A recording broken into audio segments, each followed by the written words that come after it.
All right. So you're all welcome to today's class. Good evening, everyone. You're all welcome to today's class. So today's class is about AI automation. All right, understanding AI automation and AI prompt engineering. Now, AI prompt engineering. I'm so sorry about that. So AI prompt engineering is a very high in demand skill on its own. You understand? AI prompt engineering is a very high in demand skill, and you'll be getting the basics, the things you need to become a professional AI prompt engineer. And you also be taught on we'll be learning a lot of things in this class. Okay, we'll be learning a lot of things, and like I said, it's optional, so you can decide to join, you can decide not to join. But anyone who wants to use AI in the nearest future should be part of this class. Okay, so without wasting much of our time, I would like us to proceed immediately because this link is kind of it has timer in it. Okay, so I will go ahead and share my screen because I drafted um, a visual representation of what I will be explaining. So let me hold on a minute. Let me share my screen, please.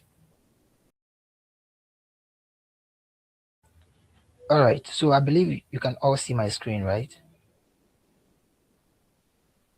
Yes, sir. You can see it. All right. All right. Thank you. Open up. So I believe you can still see my screen now because I have to put it this way.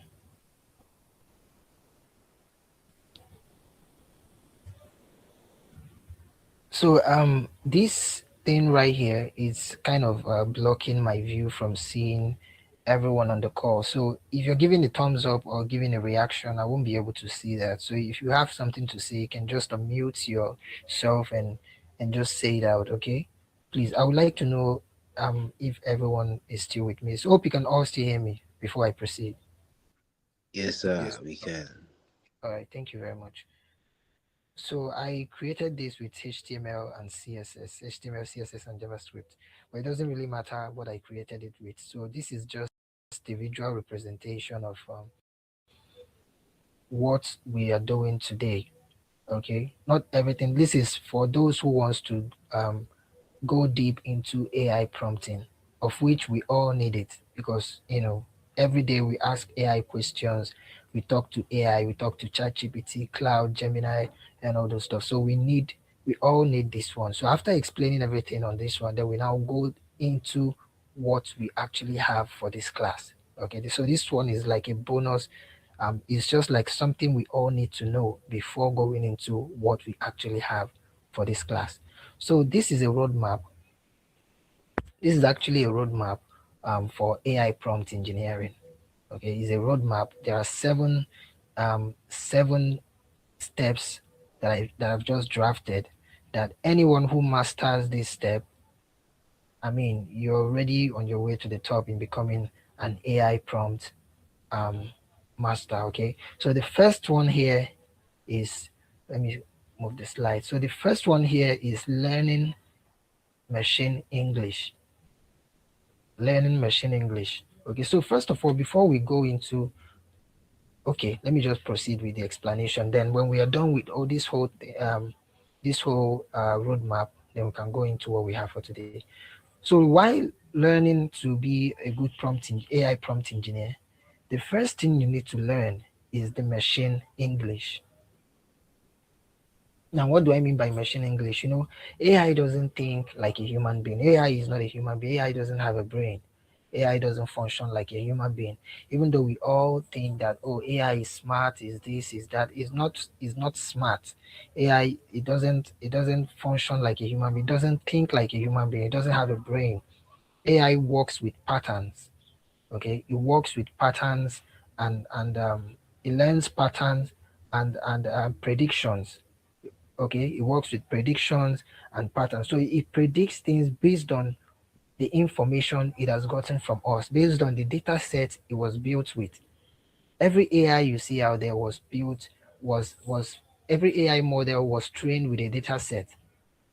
So those data set that it was trained with is what helps it to predict your next move. So you need to understand how AI actually thinks, how it actually works. It doesn't think like a human. When you're talking to it like you're talking to a human, it gives you a common answer that you can give to any other person, okay, that you can give to anybody. So that's why you don't talk to it like a human. So why prompting AI? There are three major formula that I drafted that is very, very important that we need to understand. Now, this is the most important of this roadmap, even though no one is more important than the rest, but this one is very, very important that we master this one. So it's called the AIM formula, the AIM formula. As you can see right here, you can see it, right? I don't know if my screen is blocking it. Yes, we can. Okay, it's called the AIM formula. So the A is for actor, the I is for input, the M is for mission. Everything we'll be talking about in this AI stuff is all centered around this AIM formula. So the first one is a actor, like I said. You tell the AI what is acting as. Okay, you tell the AI what is acting as. The second one is I, which is the input. Now, this input now gives the AI the context and the data that it needs.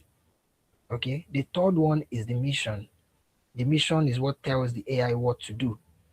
Okay, is what tells the AI what to do. Now, let's take for instance, you're writing a prompt, and then maybe you have your CV, and then you want the AI to sort your CV and then give you a good CV. And a normal person who uses AI like every other person can just go to maybe ChatGPT, Gemini, or DeepSeek, and then write something like, "Hello, ChatGPT.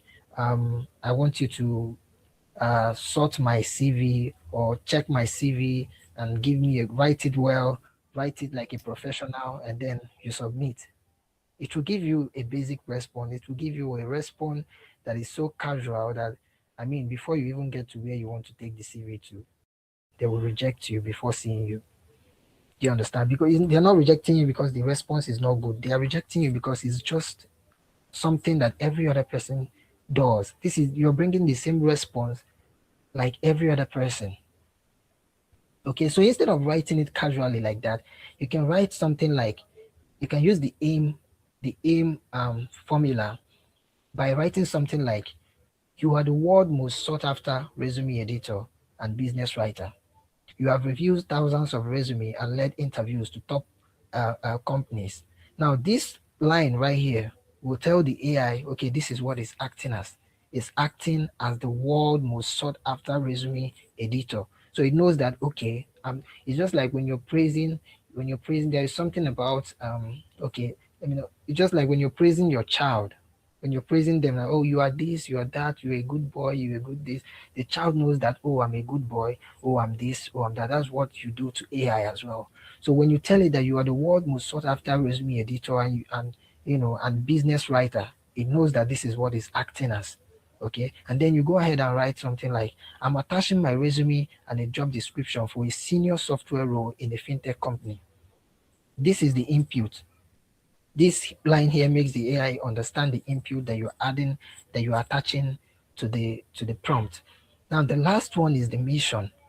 Okay, the mission. Then you conclude this prompt by writing something like, review it and give me a bullet list of 10 specific ideas on how to improve clarity, measurable impact, and align with roles. Okay, now your mission is to help me build the best resume to get me hired. So the last line here gives the AI the mission that it has to go with. So when you understand these three formula, you will understand that the way you write prompt will change. So whenever you're writing a prompt, make sure you ask the AI to act as something depending on what you're writing the prompt for. Okay, give an input. If you are giving an input, an input is always necessary, but if there's no input, it's still okay. But if there's an input, always make the content, make it very clear so the AI knows what to work with, and then give it the mission that it has to work with. Okay, so the next one is pick one, go deep formula. Okay, I told you we have 7 roadmaps, so 7 things in this roadmap. So the second one is pick one, go deep.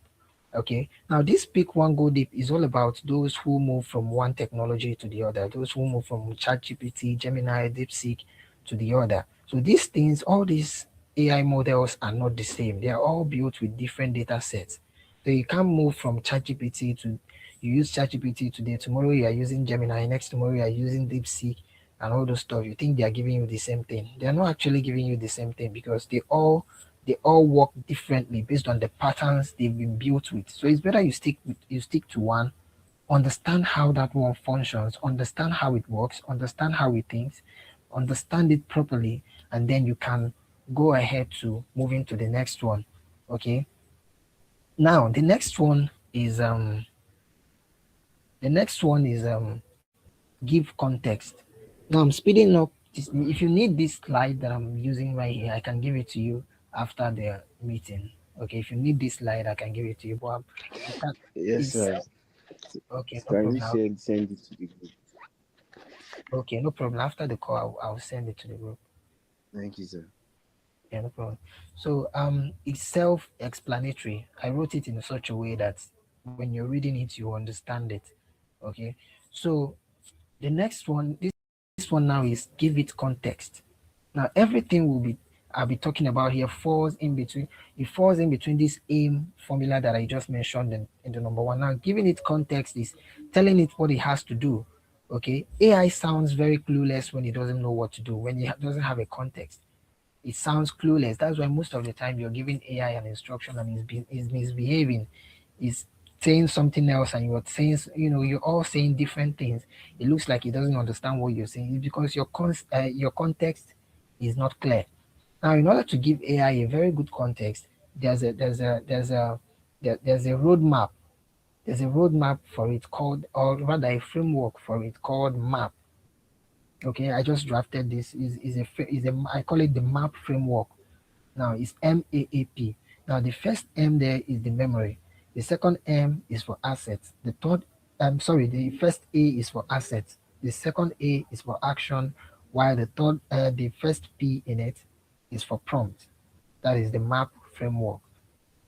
Now this memory is like when you're done with AI, maybe you're done prompting AI for today or something, and then you move to a new chat. When you come back again to that chat, always tell the AI to go back to the previous message and summarize everything before starting over again. This will help that AI model to understand that, okay, this is what we were talking about before. We are about to continue from where we stopped. Even if you miss something while you're continuing from where you stopped, if you miss or forget something, it will remind you because it already knows that, okay, this is what we were talking about. Okay, so the memory really matters. Now the assets are like the files and the data and everything that you put in. So it still falls into the input in the aim formula that we mentioned. The assets, that is the files, data and everything. It helps the AI model it helps the AI model in good making good predictions. So the second A is the action. Okay, this is the is like the event listener, the call to action, what the AI actually listens to. Okay, the action that it actually listens to, something like search the web, write this code, scan this document, do this, do that. The main action that it actually listens to. Then P is for prompt. That's the whole prompt itself, because your prompt matters a lot. Okay, so with putting all these things together will give you a better prompt, because a better prompt gives a better output. There's a reason why if you take your result, or you write something and then you take it to someone, by the time the person reads it, they'll be like, oh, this is AI. Okay, this is AI. You see, there's this program they are doing that where investors will just sit, and then founders will come and pitch their ideas and then get sponsored. Okay, they know that anybody can just go to AI, generate something, come there, say it, and then try to get sponsored. So they understand all these things. So when you bring something that is generated from AI, like every other person who goes to AI to generate something, as you're reading it, they already know that this looks like AI generated. You understand? So, but when you use all these formulas that I've mentioned, you will be outstanding in what you do. Okay. Oh, sorry, I didn't. Okay. The slide is here. So the next one is debug your thinking. Debug your thinking. This one is very important. Okay, this is this is where we always get it wrong most of the time. Okay, so when you're getting a wrong answer, or when you're getting answers you don't want from AI, it's not like the AI is misbehaving. It's not like this AI is better than this one, that one is better than that one.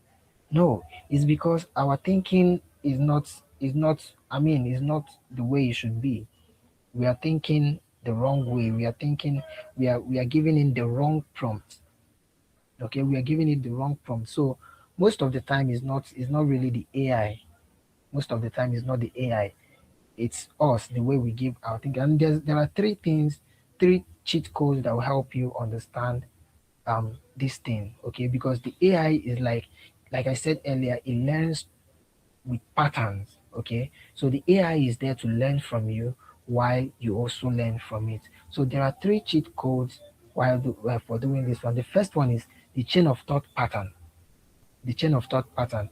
Okay, instead of being frustrated and shouting at the AI and doing all this stuff, you can say something like, think step by step, show me your reasoning. Okay, you tell it to show me your reasoning and then give me a concise answer. So instead of it moving away from what you guys are talking about, it will think step by step and then it will show you how it actually reasoned, how it actually come about this answer that is given to you. Okay. So the second one is the verifier pattern. Okay.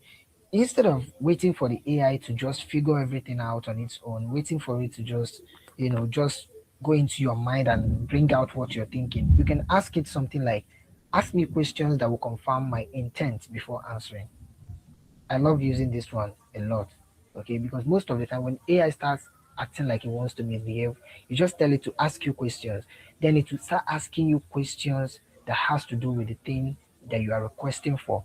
Now, from these questions, it will gather information that will help it give you a better response. Okay, always use this part. Is very very important. So the third one here is the refinement pattern. Okay, this one now improves through multiple iterations and it learns from the exchange. Okay, the back and forth that you're going with the AI, that's where it learns from. So the next one here in the roadmap is steer to expert. Okay, or study the expert. All right, so this one now pulls AI. This one is very important because it pulls AI from mediocrity to mastery. Every AI model that has been created, they didn't just come out looking so smart and intelligent. It's the prompt that you put in that will determine if this AI is smart or not. It's the prompts that you put in that will determine if this AI will frustrate you or not. Okay, so using good prompting will help pull the AI from mediocrity to expert. It will help. It will help. It will help analyze the structure of the context that you're using. All right. So the next one here is to verify what you get. Now, this verifying what you get part is where most people always get it wrong with AI. You see, we believe that since it's AI, it's perfect. Since it's AI just said it. That means it is what it is. But most of the time we are wrong. Most of the time we are wrong. I was arguing with someone the other day, and then I asked AI. I went to AI, and then I asked, "What is the divorce rate in the U.S.?" And then he said 70%. And then by the time I broke it down and used, we just wrote what is the divorce rate in the U.S. and then it says 70%. By the time we broke it down and asked it question properly, like prompting it well, we realized that number was just, that number was too high. That number is not true. We realized that the information that we got is false. Okay. Now, in order to verify what you get, there are four actions There are four things you need to always do. Okay, four verification moves. The first one is assumption. The second one is sources. Third one is counter evidence. Then the fourth one is cross model audit.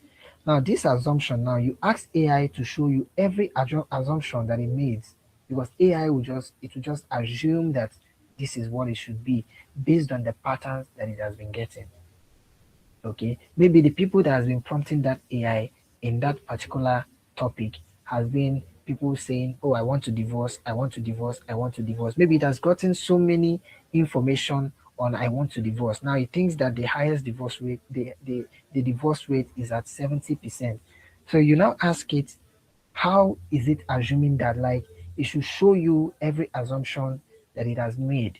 Okay, now the second one, which is sources, tells it to find credible source. Okay, it tells it to find credible source, a reliable source where it can pull this information from, not just things that it got from patterns and all that, but it should check reliable source where it can get this information from. The third one is counter evidence.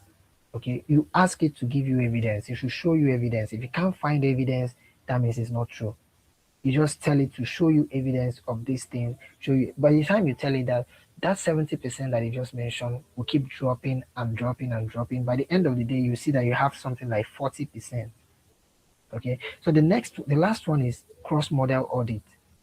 This cross model audit is when you're done with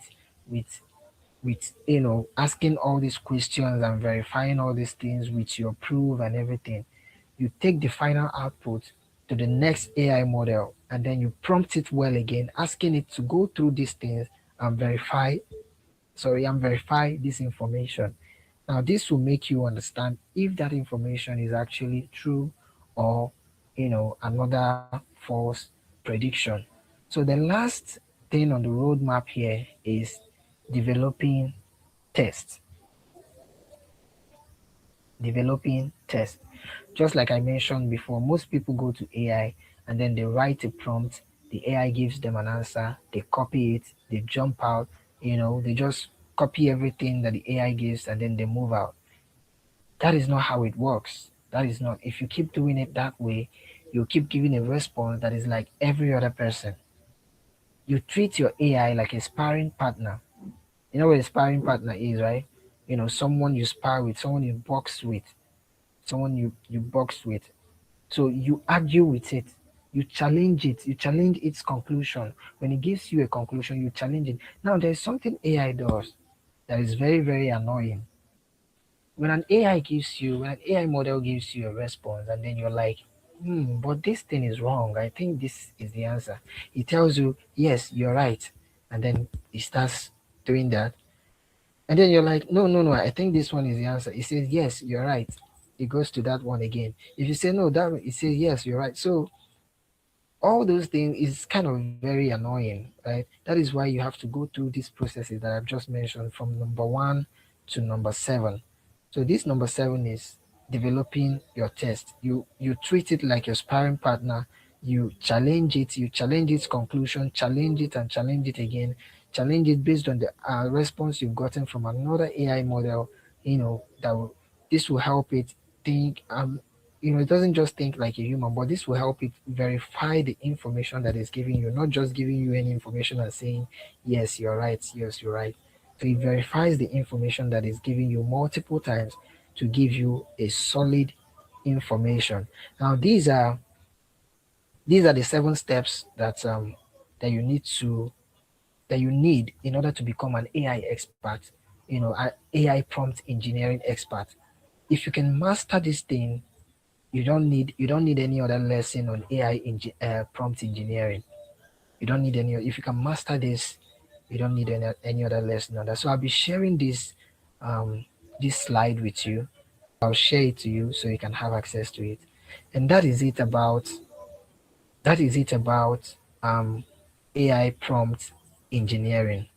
Now let's go into what we have for today.